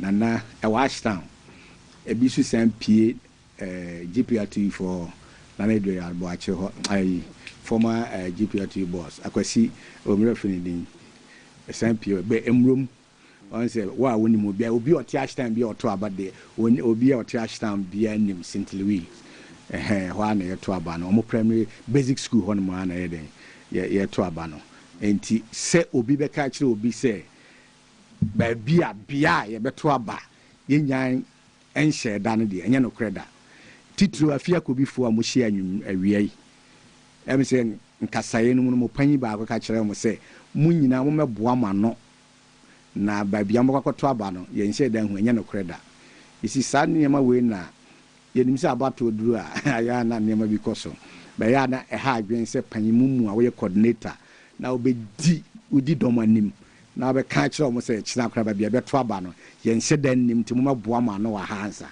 no ohwe manhia constituency na yebom ochina nso ene ye to aba e da na yenim ba bia beto aba no onse nsem bi wo ho a wotia na wanso wanum ya obeka bibi but ne nyina mu ne fi se eka politics no ba yidi se nka ye nipa ba akon de we no sa ne ma we ye mfa nni ye ho enti e kira ye to no St. Louis Training College omo basic school ho na ye to aba no ye to no open place petem ye to aba no kama eto so biem mo a mo se mo maboa ma no ne mfa ka mamo ne ade no etitiro afoforo na maba mu no e ya hwehwe a asema ma me faka na ye be yi mo afiri mu ye be obi antimi nyi obi amfi say hodimenti asio say ebia say de ekoso no te say de na me ka say panyin nkasa ye no ka kire o mo say ye nyan ba bia beto aba no kura ye nim wa wugidi se panyimu a woda doma no e kire koto amanhia constituency bi te say manhia ye koto aba o kire na bia no ye nim odi ye ekoso wo manhia sa impossible. What does it? You better that chain got to aba or china. I can't have many hours near got to any baby I got to aba. You better know St. Louis Training College in a macano. And I told you, more almost say, I will be coso, man to uncle ha, you be him obey and you will be to me, you will be near film. I for front titro. Until I need move back here, I am huna, or more person more young to set the more young crab in 7 don't want more young paying for or body and not Domunian son in him dear. Enti mumma obi mfa hwehwena bi se obi na do be hyem se we delegate a wa ya de se o do ba hyem ba wonya na ko a ye party ne ho donti na wo gitum se wo ba be som party no wo mesom de o de wo be hyem no party ne ho donti a enti ma obi amfa ehu bi ntu obi so chinchina atwan to ko ha nye sa ye be yemu se titiro ni se o meka se bia ye nchemu enka se ebia we no de cham so ne ke ufo to akọ ha bibia ni osa ye nyina ballot box ba akọ pani edi si ho ato aba ne de agum enti ba bia wo beto akọ no obia ni ba bia wo to akọ enti mo obia mfa o hye ene ahunhuna bia ento so ma wo yam nhyehyew pacha wate ase obia ni ba bia wo beto akọ ye ballot box ba na wato aba mo obia ba bia de ko enti yesremo titiro mu amaba mu foforo no mo ne ene mo kasa because enim say de da nyina no na abom ne maaye ne mfa mudin kan platform ho enti kontompo bi ne yetwa gu mutim nsem bi asebesebi enimu o ene ye kan gu muso ye kan gu mutim se na be ya yem no mo aye ba mu no kro mu hu yen sana ne o maye no bet ye pese ye hye mo bo se obi ani obetimi ayu afim ukojira na wa ukojira box no ma wonko na wokọ obi ka se twabra na fa be kira ye be chew ene de wo ya police be chew enra ye nya kwanya ene ti na mantimi ama no me fa kwanya so mfa a chowpa ema ahwefo enra ye ne yisi ni koshiae nhye ne kire say wo a ukogina boss and even your electoral laws na against that say ukotwa wo to abona utwa wo de be kire be chew nti obi ka say wan twa wo me dato twabra enye mistake men kutwa hwe to abano ba bia wadwen kire wo say wo to kono se me Kwaku twuma si na wadwen kire me say ususi say metime ya adwuma na abeto ama me atoma me ususi say opponent na abeto ama na atoma no enye wo hye so hwi wakuma but say obi be hye dendenden say wanto ankwa ye be yudi afrim ye be ye wo say sa kasa ni bi na anwumre ye pese wo mote asese obia ni tumi party no including general secretary kura ni tumi say enne ya wodi wo register no mu no obeka say wanto ankwa ntima yudi afrim obia ni sa tumi no timo bia emfa ehunto no so pacho yesramo munkoto aba no mumfiri akomapam na munkoto abado de wususu se obetimi aboa constituency no to abama no na o maye constituency ni yenum bi de agitum se yeni obia betimi aya adwuma pacho ase me betra nwumre se ma chia mpanfo ye se me chia omo gide na kire se ntimi ni obia anya adwuma ye betimi ni obia aya adwuma te yesramo ma obia mfa ehu enhyene mu enye by force se kofro ka na sebi mpraduasa woti manhia na wo ba downtown St. Louis ha ya de na kire se obi fa ka ma wo mo ebeka so mo akiri kakra ye de chem sofo yesu se ya de nan na mo ye nante ya ko airport eba enti na waburo so kra praga abeje sen o de wo no se obi be force wo se tira kam mo mehia ha yesremo wo de chem so wo CPC wo KO wo afia kobi wo dumase yesi bet shia ne mfa ka emfa umra sebi mpraduasa ade wo ya akra na obi ya bedada osa yesremo mo nwura mo kra enye ka asem enye bia ubewuri atoja na ya ne ya isu hwe constituency bia ebom se de me kan de chamso nko ana ase wo ba bi kakra ate no kakra ya ka nyina de se ebom nti anyumre de me ba ya bibia ekoso kama na we number say wo ballot number 2 ifugu ya de shebe fugu yi dodo aka no fugu ya my ma adwen same se sano ko pemta beto aba na wie number 2 2 be kasa bi koso ma mentim free titiro enra panmu bi pa ya da me mpese me bodin be obi ani panyin na wo ye sa de no ekogina ba bi ka say communication na party ni hia na nye communication betena TV so ne radio ka na eno de hia enti mo nka se me ko radio so ana TV so nti omo gina so ato abama me na brenu duru abi opponent na obi agitum se on kasa wo radio so ana TV so da unse me ba radio am nkasa asem no enhye da hia me be panyin asem o kan nti na me tie free o se so ebi obi betu ya kasa constituency yi dia ti anu pa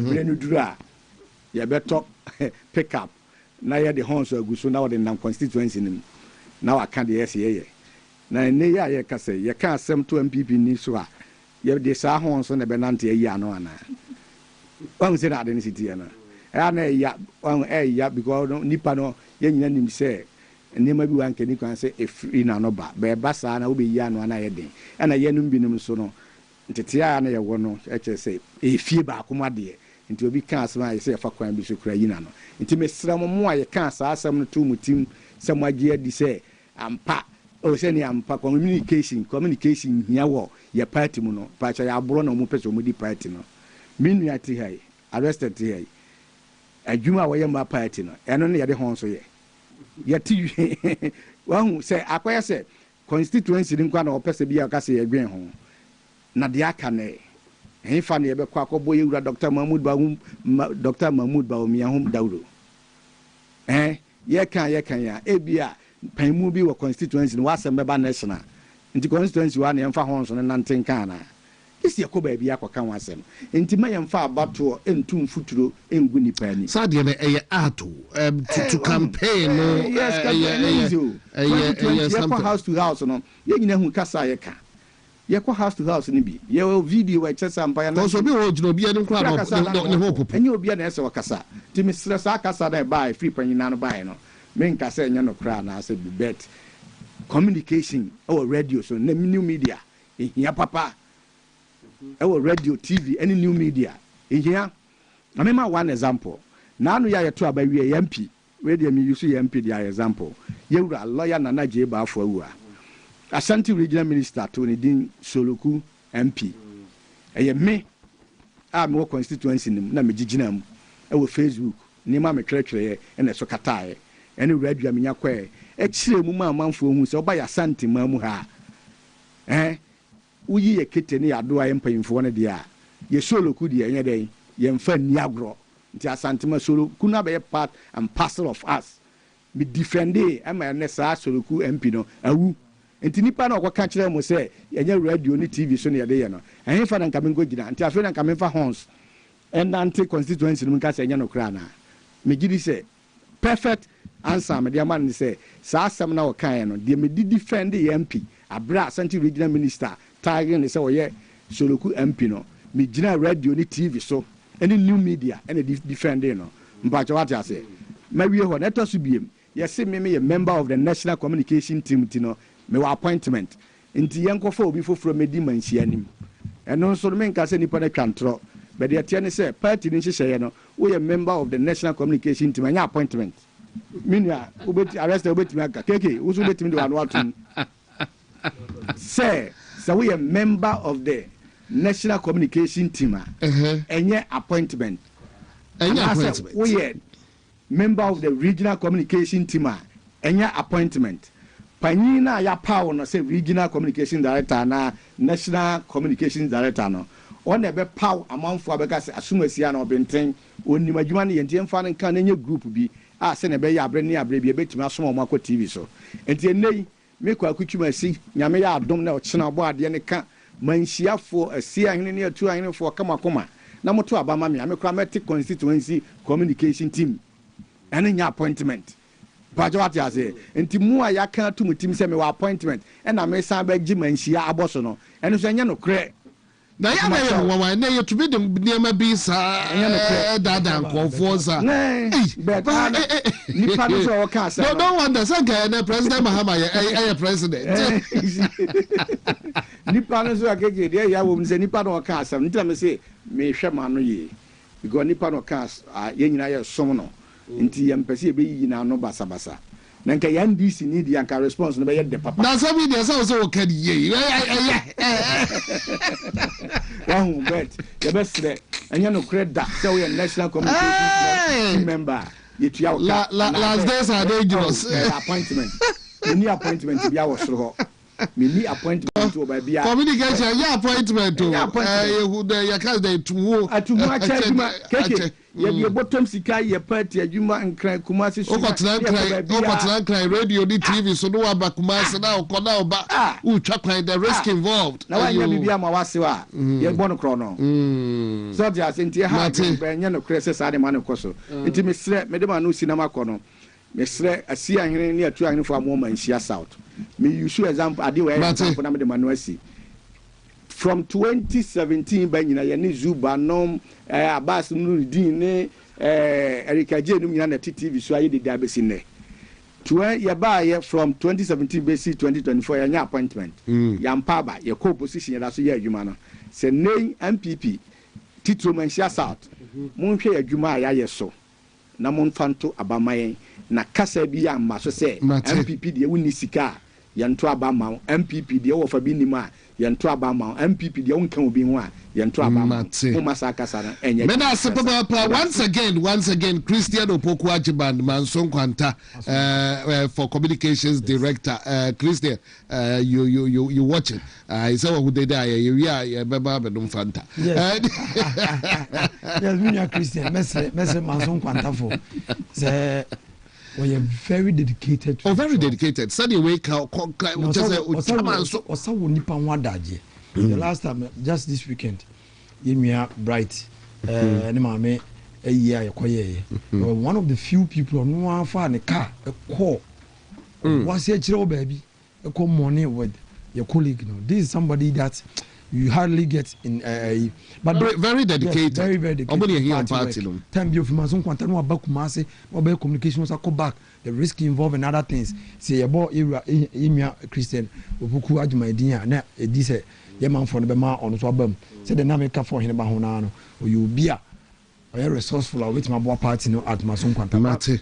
ye kono kwade ye ka se Ghana fo nyina ne party fo se e free na kusi se beto about 2028 no e di no de nya de free so because you choose democracy and John Dramani Mahama His Excellency one ne man panyini a bon sam de na maye a ye ne te Yankopon fa sa abone ne mto ye so me say amambre ensise ya John Dramani Mahama di gu akwan mu we youth na obesa to abama NDC bi mu a na won pe Ghana yi because no this time around there be I don't some swear no panam ko montene na me ko ya adwuma aho kire wo ye so a we cannot vote for NDC again enu nja Ghana for ya mhihie enu nja party for ya mhihie no munye de ye o kina ya bato ne ekotonye ntokwa mate en ya bato ne ekotonye ntokwa me makaze me say enne omo party constituencies bebiri mu a omo ye mafia no enu na omo tiantia mu say yesisi omo ene ne omo ye bi je omo ene omo tiantia no o kina munye tumi omo hwe se omo nye de enura nye de ye omo ni bi but elections ye kwakotonye ntokwa